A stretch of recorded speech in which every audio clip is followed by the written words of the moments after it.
One of the things I appreciate about the Bible is that it's full of God's promises to us. One of the passages of Scripture that's especially meaningful to me is Psalm 91. It's a passage that's full of many precious promises, including protection during a time of pestilence. I wanted to focus a little bit on verse 1. Verse 1 reads, "He who dwells in the secret place of the Most High shall abide under the shadow of the Almighty." Now this is a powerful promise, but it may not be a promise that's immediately recognizable just from your first reading. After all, what does it mean to dwell in the secret place of the Most High? What does it mean to abide under the shadow of the Almighty? Well, I spent a little bit of time this morning reading about those terms, and I found some interesting things. The expression secret place of the Most High, you find that a couple times in Scripture.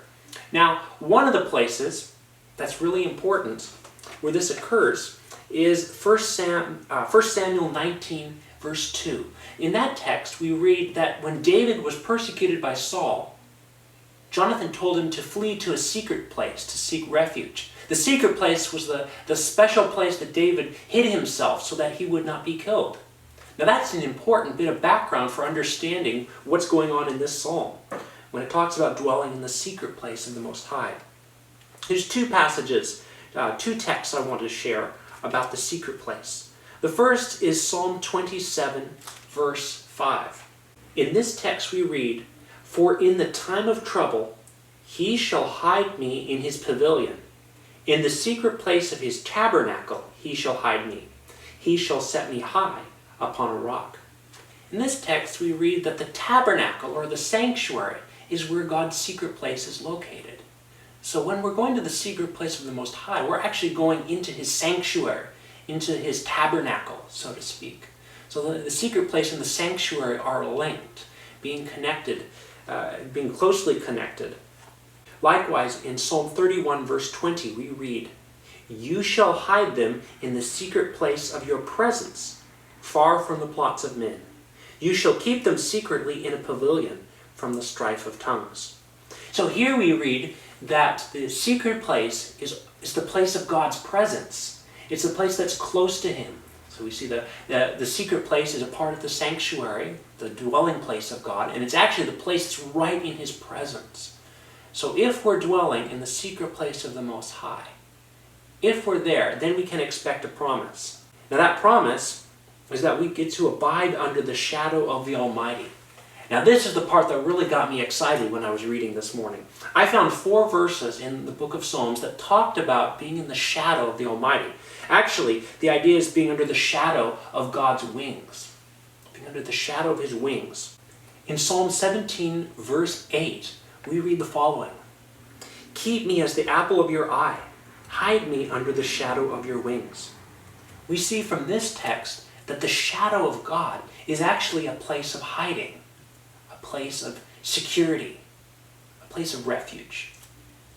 In Psalm 36, verse 7, we read, "How precious is your loving kindness, O God!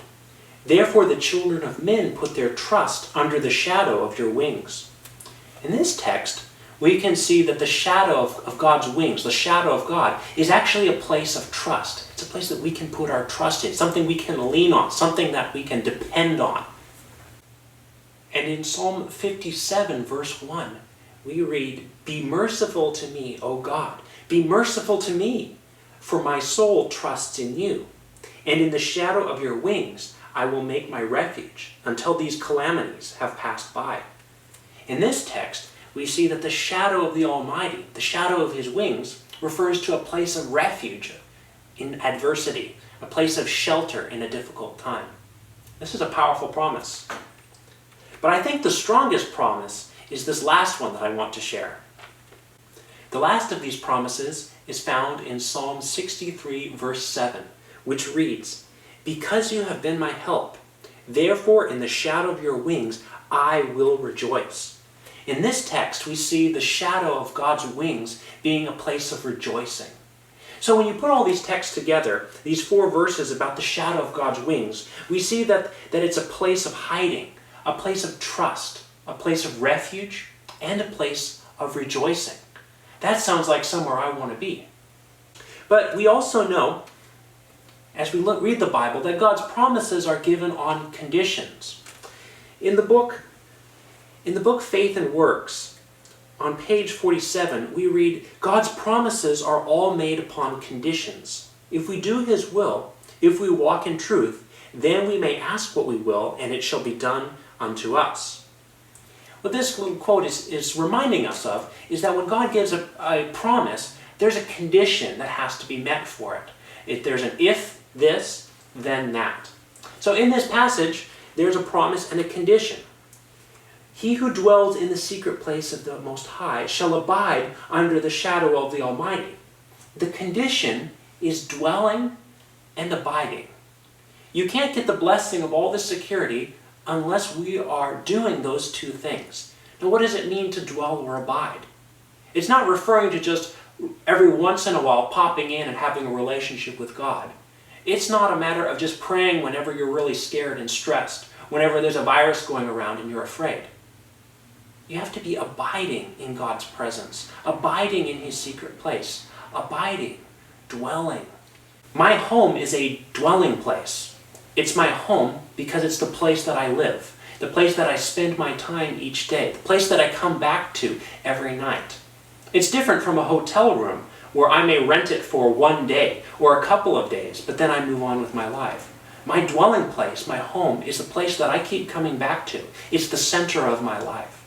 That's how it's supposed to be with God in our lives. He's supposed to be our center, our home, our dwelling place. We go out every day and we spend time with Him. We come back to Him.